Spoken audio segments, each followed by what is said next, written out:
오늘은 정육면체의 부피를 구하는 프로그램을 만들어 보도록 하겠습니다. 먼저 오브젝트 설정부터 시작을 할게요.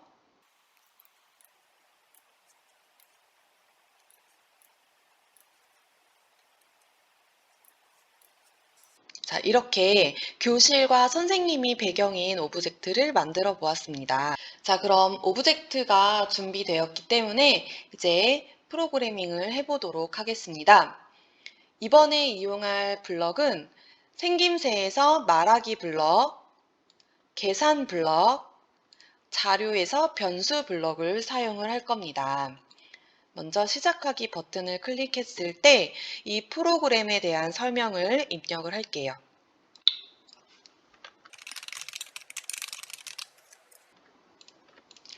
그리고 나면 입력받을 변수가 필요한데 자료에서 변수 만들기를 활용해 주세요.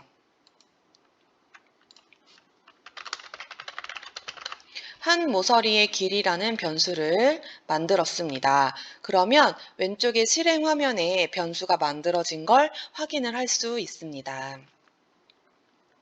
이제는 값을 입력을 받아야 되겠죠. 그래서 입력받을 때 사용하는 블럭은 묻고 대답 기다리기 블럭입니다.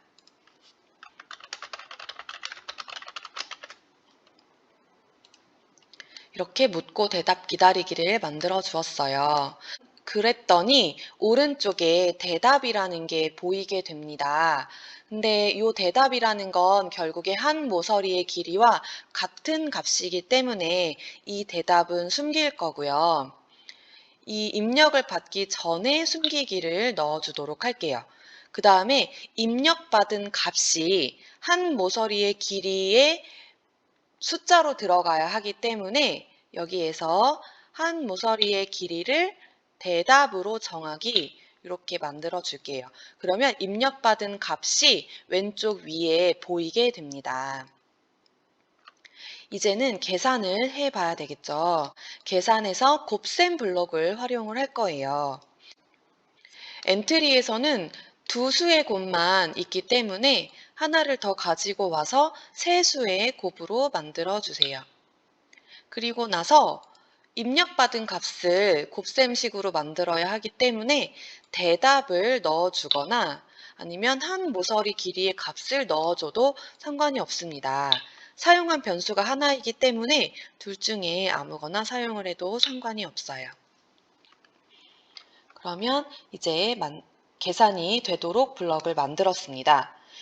계산한 값 뒤에 단위가 있으면 좋기 때문에 계산에서 합치기 블록을 이용해서 단위까지 말할 수 있도록 설정을 해보겠습니다. 그리고 왼쪽에는 계산한 값이 들어가게 되겠죠. 그럼 이제 계산한 값에 세제곱미터라는 단위가 붙어서 정확한 값을 알려주게 됩니다. 그럼 결과값을 말하도록 해봐야 되겠죠.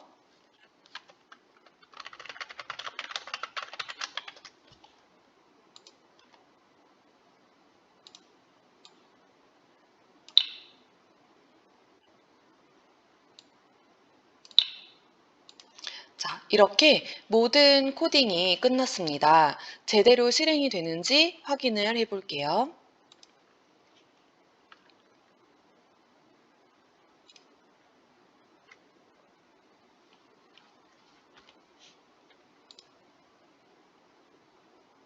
네, 이렇게 입력받은 값을 이용해서 정육면체의 부피를 구하는 프로그램을 만들어 보았습니다. 직육면체의 부피를 구하는 방법을 알아보도록 하겠습니다. 직육면체의 부피를 구하는 방법을 알아보도록 합시다. 부피가 1세제곱cm의 쌓기나무를 사용해서 직육면체의 부피를 구해보도록 하겠습니다.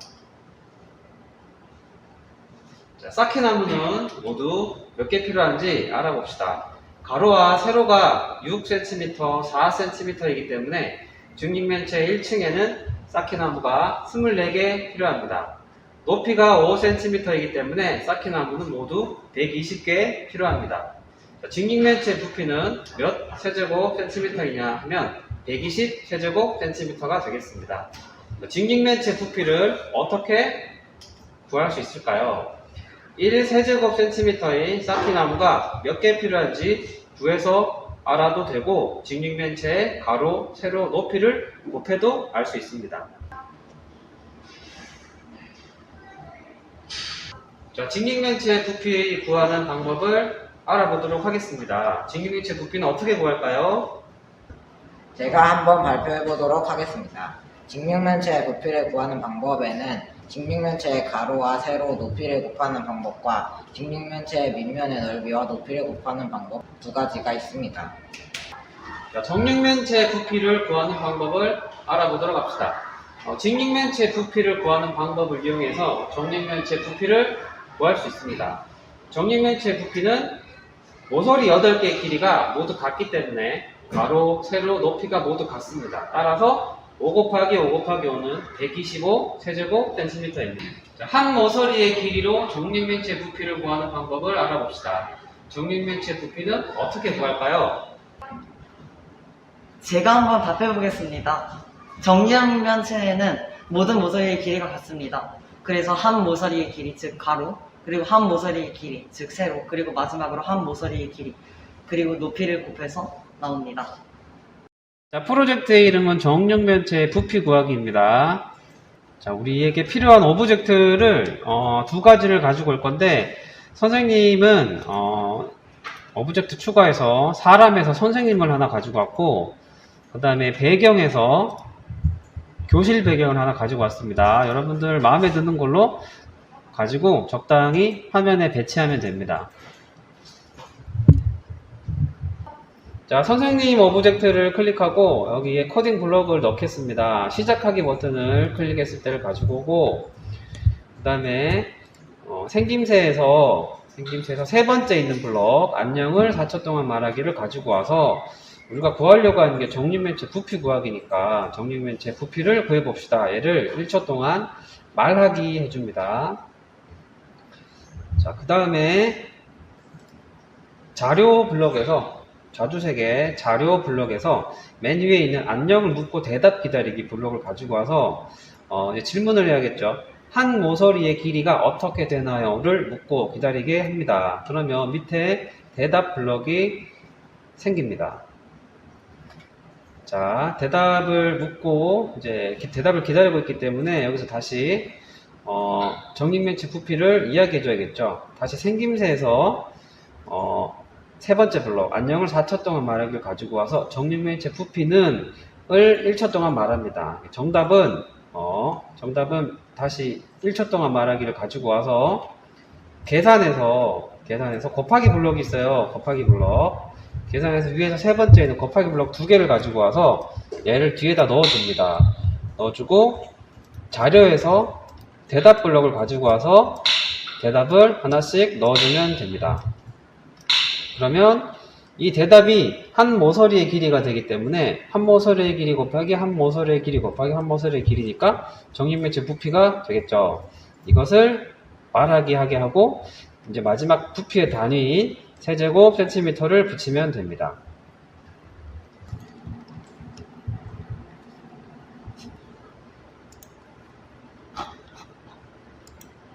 뭐 하는 거예요?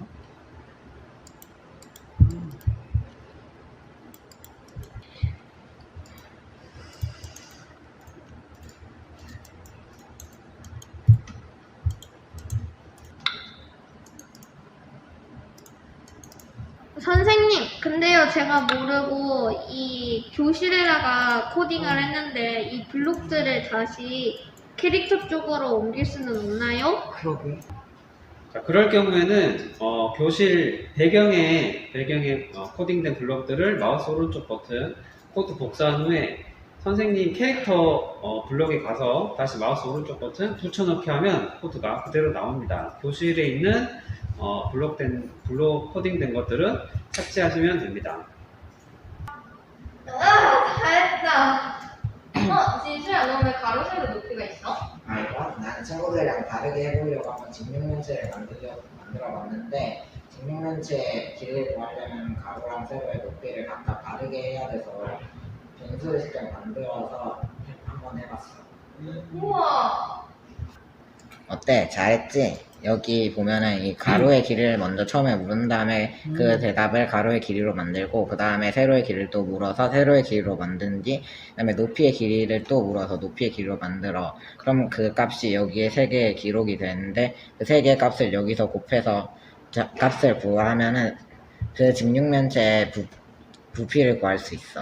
우와, 짱이다. 어디? 나도 한번 볼게. 나도! 와, 잘 만들었다.